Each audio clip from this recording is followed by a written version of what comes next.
देखिए, राजेश्वर में bus stand बनना बोलकर ये गांव के लोगों का बहुत ये था, तो मैं पिछले में करीब 90 लाख रुपए इसको काम करने के लिए रखकर ये बस स्टैंड के काम हमने किए। और यहाँ पर बस स्टैंड बनाने के लिए जगह का बहुत मुश्किल था। वो जगह का ओनर को यहाँ पर और बेंगलुरु में बुलाकर उनको रिक्वेस्ट कर कुछ जगह लेकर यहाँ पर हमने बस स्टैंड निर्माण किए। लेकिन ये बस स्टैंड से मुझे भी सेटिस्फेक्शन नहीं है। क्या बोल तो ये राजेश्वर में बहुत पॉपुलेशन है, उस हिसाब से बहुत छोटा बस स्टैंड बना और ये तांत्रिक भी थोड़ा व्यवस्था नहीं है। बस किधर से जाना किधर से आना बहुत मुश्किल है। अभी टेम्पोररी वो लोगों का इच्छा था, साहब हमारे को बनाना है, क्या रही तो भी बनाना है, तो इसलिए हमें बना है। आज बहुत सारे मीडिया में गांव के लोग भी बोल रहे थे उद्घाटन नहीं कर रहे, उद्घाटन नहीं कर रहे। उद्घाटन नहीं करना बोलकर नहीं था, उद्घाटन करने के लिए भी कुछ टाइम होना चाहिए। मैं जब बेंगलुरु में अधिवेशन था, ये निगम के अध्यक्ष जो सेडम के विधायक है, मैं उनको बोलने के बाद उन्होंने बोले साहब मैं तो नहीं आता, हमारे जिलाधिकारी को बोलते आप कर लो बोले। जब मैं फिक्स किया, फिक्स करने के बाद बीदर के विभागाधिकारी डीसी उन्होंने फ़ोन लगाया मुझे, नहीं साहब हमारे मिनिस्टर बोल रहे 5 तारीख को 10 तारीख को करो बोलकर। फिर मैं डायरेक्ट मिनिस्टर साहब को फ़ोन लगाया, श्री रामुलू साहब को। मैं बोला श्री रामुलू जी ये बहुत छोटा सा बस स्टैंड है। नहीं एमएलए साहब क्या करना बोल रहे हैं, नहीं भाई इनॉग्रेशन करना बोल रहा हूँ, तो ठीक है आप कर लो बोलकर मंत्री महोदय बोले मुझे। मैं मंत्री महोदय को मैं अभिनंदन देता हूँ। पाप मैं बोलते ही श्री रामुलू साहब बोले कि आप कर लो। उन्होंने और एक फंक्शन जो कौडियाल के पास जो ARTO ऑफिस बनाए वो 10 तारीख के दिन इनॉग्रेशन करेंगे बोलकर मेरे पास ARTO सभी RTO लोग आए थे। मैं बोला ठीक है, जब मंत्री महोदय टाइम दिया तो मैं कुछ नहीं कर सकता, ठीक है बोला। तो इसलिए थोड़ा विलम्ब हो गया और कुछ नहीं है। और ये बस स्टैंड को जो कंट्रोल पॉइंट मैं आज ही जिलाधिकारी को बोला हूँ, मैं वो कंट्रोल पॉइंट कंट्रोल को यहाँ पर ही डाल दिए। और जो बसेस जो आना जो जाना और जो यहाँ पर स्कूल के बच्चों को जो भी सुविधाएं होना है वो सब करने के लिए मैं हो सके तो MD के साथ बात करूँगा। और इस निगम के अध्यक्ष बहुत मेरे मित्र हैं, राजशेखर सेडम जो मेरे बहुत मित्र हैं, उनको भी बोलकर जो काम करना है वो हम काम करेंगे। यहाँ के जो यहाँ पर अभी बस एक साइड से आ रही है, तो फिर बसों कल्याण से आ रही है, बस कैसे जाएगी? मैं वही बोला ना आपको, पहले ही बोला मैं तांत्रिक ये बस स्टैंड सूटेबल नहीं है। मैं पहले ही बोला हूँ, आप पूछने से पहले ही मैं बोला हूँ इसको क्या करना है। और उसको मेन ये सब होने के बाद बहुत सारे एक्सीडेंट्स हो रहे। मैं KDP सभा में हमारे भगवंत खोबा जी को मैं बोला मैं यहाँ पर का क्या करना है। नूर धाबे के पास जो ब्रिज बनाना बोल रहे, हुडगी के पास, ये 2-3 तरफ टेक्निकल है। आप थोड़ा केंद्र सरकार में मंत्री है, आप थोड़ा बोलिए बोलकर वो मंत्री महोदय भी बोले, वो आगे आने वाले दिनों में हम उसको काम कर देंगे।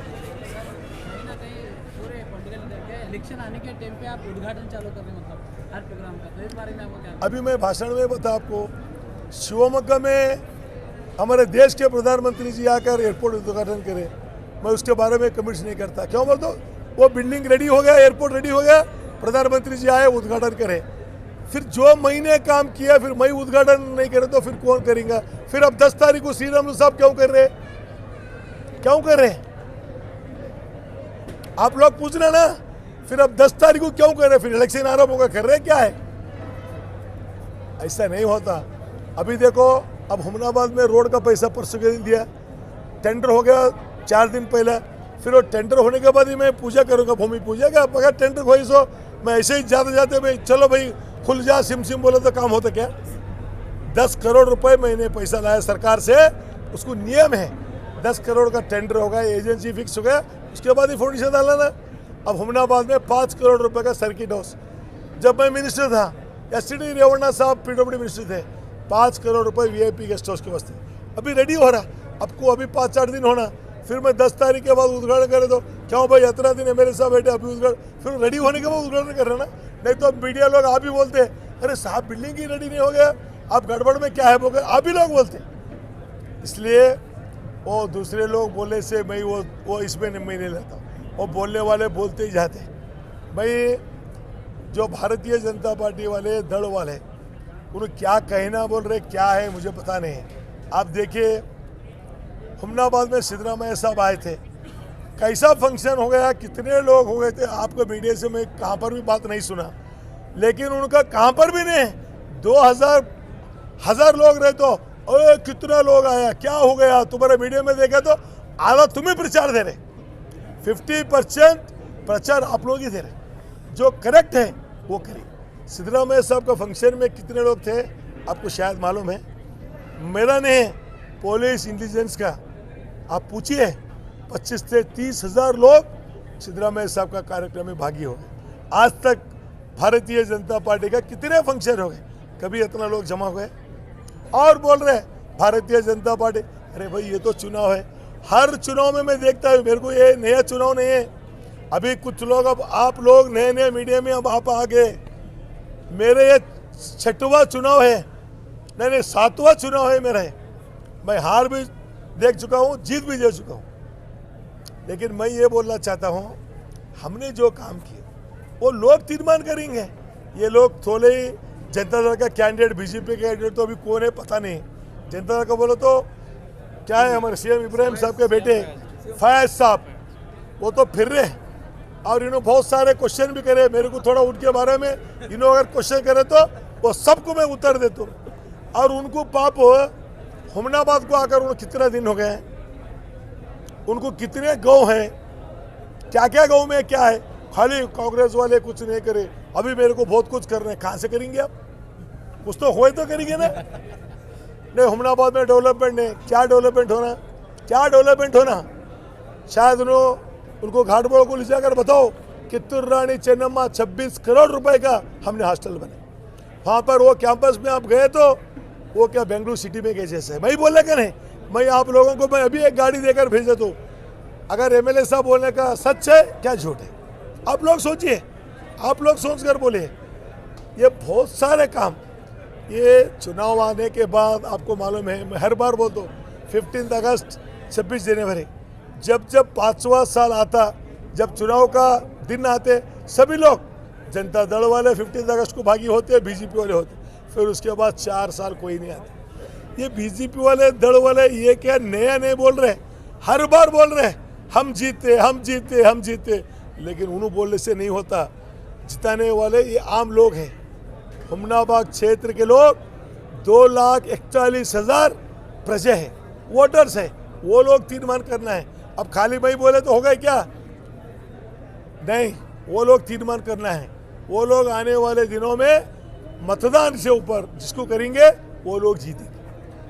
बसवा कल्याण में विजय संकल्प यात्रा हो गया, जिसमें अमित शाह ने भाषण दिया है कि कांग्रेस कहीं दूर दूर तक नजर नहीं आ रही है, कांग्रेस दूर दूर नजर नहीं आ रही है, कांग्रेस दूर दूर तक नजर नहीं आ रही, दूरबीन से देखना पड़ रहा है। और देखो 150 के ऊपर जो है बीजेपी इस पर सीट हासिल कर रही है। देखो हमारे देश के गृह मंत्री जी है अमित शाह जी, मैं उनके बारे में मैं कमेंट्स करना नहीं चाहता हूं, लेकिन जब पार्टी का इशू आता, जब वो देश के गृह मंत्री जी है, इतने सब होने के बाद कर्नाटक में क्या हालत हो रहा, क्या नहीं हो रहा, आप देखिए। परसों के दिन एक विधायक करीब 8.5 करोड़ रुपए मिला, क्या संदेश दे रहा। मैं नहीं बोल रहा, आपका टीवी वाले माध्यम वाले डाले 40% नहीं 60% बोल रहे, ये मैं नहीं बोल रहा। आप टीवी नहीं देखिए, सुवर्ण टीवी देखिए, पब्लिक टीवी देखिए, सब टीवी में बोल रहे कि ये 40% करप्शन नहीं है, 60% करप्शन। जब कांग्रेस का गवर्नमेंट था, जब लोग बोलते थे, यही बीजेपी वाले बोलते थे 10% करप्शन है, 10% बोलते थे, अब 60% बोलकर मीडिया वाले बोल रहे, कहाँ से कहाँ को गया। फिर देश के राज्य के लोग फिर मतदान कैसे करेंगे। देखो चुनाव आने के बाद सभी पार्टी के मुख्यस्थ लोग इस देश के प्रधानमंत्री जी को पकड़कर, और हमारे पार्टी के अध्यक्ष जी जो डॉक्टर मल्लिकार्जुन खड़गे जी है, हमारे युवा नायक जो राहुल गांधी जी है, श्रीमती सोनिया गांधी जी है, सभी लोग ये चुनाव प्रचार में आएंगे। अब उन्होंने इससे पहले सिद्धरामैया साहब वाले कांग्रेस के बारे में उन्होंने बताया बसवा कल्याण का अनुभव मंडप, बसवा कल्याण से क्या शुरू हो गया बोलकर। और जो भाजपा लोग बोलते हैं 60 साल में कुछ भी नहीं हो गया, कुछ भी, फिर 60 साल में कुछ नहीं होगा तो फिर 9 साल में विमान सब चालू हो गया, 9 साल में सब कुछ चालू हो गया क्या साहब। मैं ये बोलना चाहता हूँ, 9 साल में इतने प्राइवेटाइजेशन करे, LIC बेच दिए, इसमें कौन बड़े लोग बन गए सुनो। जब यूपीए गवर्नमेंट था, आपको बोलना चाहता हूँ, 72,000 करोड़ रईत लोगों का मन्ना किया, वो खाली यूपीए गवर्नमेंट किए। इन्होंने 9 साल हो गया, एक पैसा किसको करे? क्या इनका योगदान है? इन्होंने बता रहे थे हर साल 2 करोड़ एम्प्लॉयमेंट हम भर्ती करेंगे।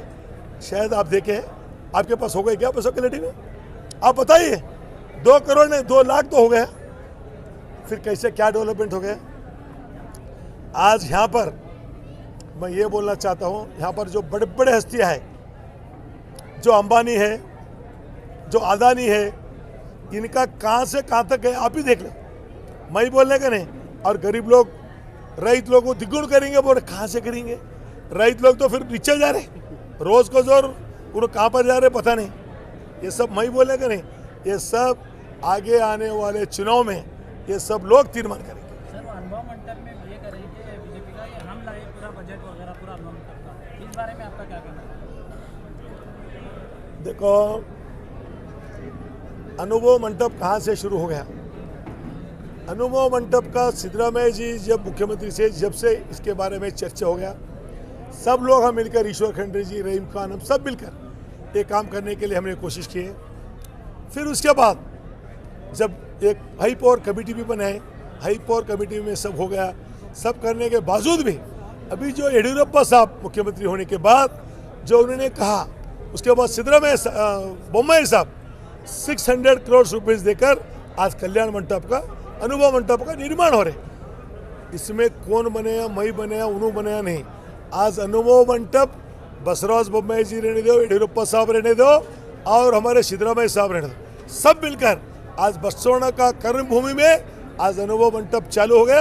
ये सभी 3 लोगों को मैं अभिनंदन देता हूँ। प्रभु चौहान का कहना है कि इस बार बीदर में 6 के 6 पूरे बीजेपी सीट जीत रहे हैं, इस पर क्या प्रभु चौहान का है, भगवान खूबा का है? नहीं, प्रभु चौहान का है। प्रभु चौहान को भी एक संदेश भेजेंगे हम।